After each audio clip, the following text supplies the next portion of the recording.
Pakan boros belum tentu ikan tumbuh cepat. Halo sobat, banyak yang mikir semakin banyak pakan, ikan semakin gede, padahal belum tentu begitu loh. Kalau ikan makan banyak tapi growth-nya lambat, biasanya ada masalah yang gak kelihatan. Yang pertama, kualitas air.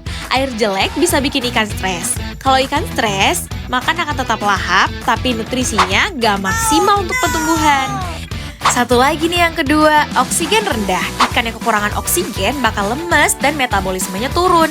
Hasilnya, pakan habis, badannya nggak nambah-nambah.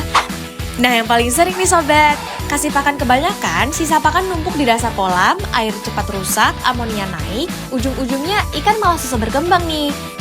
Jadi sobat, di dunia tambak bukan soal seberapa banyak pakannya, tetapi seberapa efektif ikan bisa ubah pakan jadi daging. Karena petani yang untung bukan untuk paling banyak hasil makannya, tetapi yang paling paham kondisi kolam. Saksikan video menarik seputar fakta budidaya perikanan lainnya di BPBAP Ujung Bate. Perikanan modern dibahas simple.